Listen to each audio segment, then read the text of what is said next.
Nakakapagod yung iyong bibi na yun. Ay, kalokohan mo.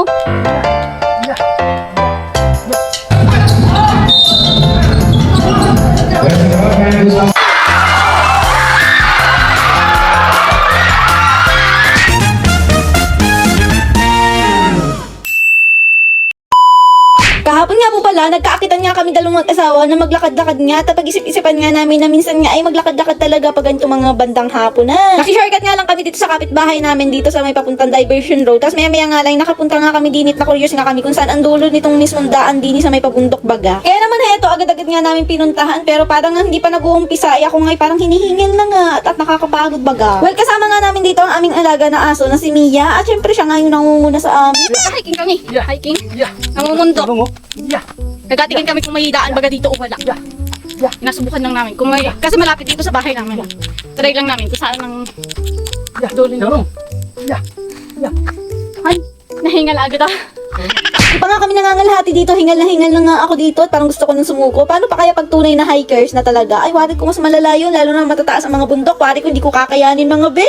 Sanay naman ako maglakad pero hindi ang umakyat. Nilapit na. May mga aso dito. Mama. Yeah. Oh. Ano na? Ano? Oo, may shortcut pala. Pag gusto mong dumaan doon, di pwede ka dumaan. Ay, hindi ako madaan at may aso. May aso. May ako yung kagat din niya.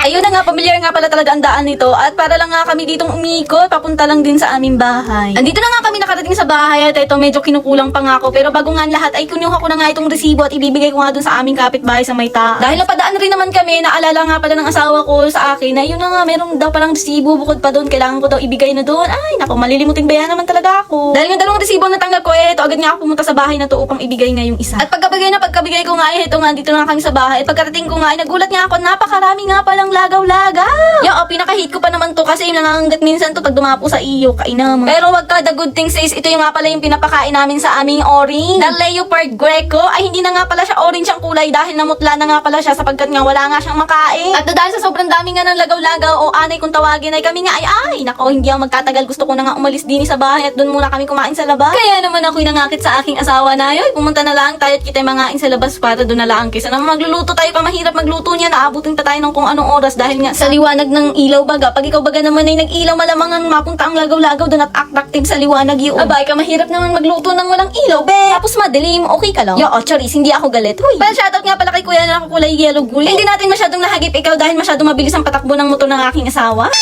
And yes, mang inasal nga pala ang aming napili kung saan kami maghahapunan. Pares kasi kami ng asawa ko na napapaibig kumain nga ng halo-halo kaya dito na kami pumunta at nagdiretso nga para kumain. Kakain lang naman kami saglit niya mayang kami ay may alakaran, kami gagala. Bago nga pala kami gumala, ito, meron nga nagpa-shoutout sa atin na si kuya. Aba, ay shoutout po sa'yo, boss, Tandim Vlog. Ang masipag na magtitinda ng balon dito sa Katanawan. Paborito ng inyong mga anak pag lumipad, adi wala na. Char! At pagkatapos ngayon, nandito na nga pala kami sa may court. The main court nga na kung saan malapit nga dito sa may simbahan. Ito nga, dahil nga maraming nga lagaw-lagaw sa bahay, tambay nga muna kami sa labas. At ito, dito na nga namin napag-decision na pumunta nga dito at manood nga ng basketball na laro nga ni. At habang nga kami nanonood, ito nga na-videohan ko nga itong baby ko at natatawa nga ako sa kanyang reaction habang nanonood nga ng basketball. Akala mo naman ay tunay at nang unawaan ng laro eh. Medyo accounting nga nanonood kaya medyo boring panoorin. Pero actually, hindi naman talaga mahilig sa ganito basketball. Nanonood lang ako kasi nga gusto ko yung may sigaw at ingayan. Huy! Kung ikaw yung makikisigaw kahit di mo naman kakilala yung mga nag-laro na player. Huy, kayo naman. Agad nga lang kami nanood ng basketball at ito lumipat nga kami at dito nga sa aking barangay, sa barangay Pakabit at dito nga meron nga ako nabalitaan dito sa post ng aming kapitana na meron nga laro na ganitong volleyball. Kaya naman agad kong inakit nga yung aking asawa dahil gustong gusto kong panoorin yung mga ganitong klaseng volleyball. Actually, aliw na aliw talaga ako pag nanonood ako ng ganitong klaseng laro kesa sa basketball. Ewan ko ba kung bakit, basta ganun yung feeling ko. Kahit hindi naman ako dating player ng ganyan kasi hindi ako pwede sa ganyan dahil takot ako sa bola.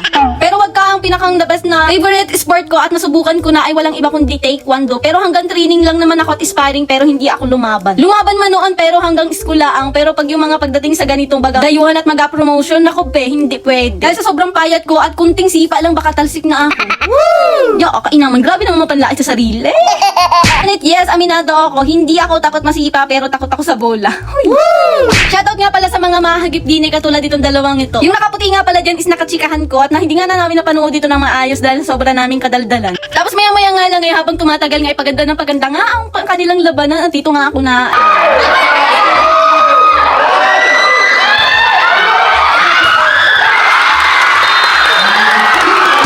kwento talaga ang gusto ko, yung may hiyawan, may sigawan, hindi boring panoorin. Ay, nakapaganda. Agoy, nabubulol pa. Anyway, hanggang dito lang muna ang ating vlog for today. Kaya naman, share ko lang naman sa inyo ang kaganapan ng buhay ko, a day of my life. Kaya wag na wag niyong kalimutan mag-like and follow, share dito lang sa ating Sayami Vlog. Maraming salamat sa inyong panonood. Thank you very much. Kaya naman, bye-bye.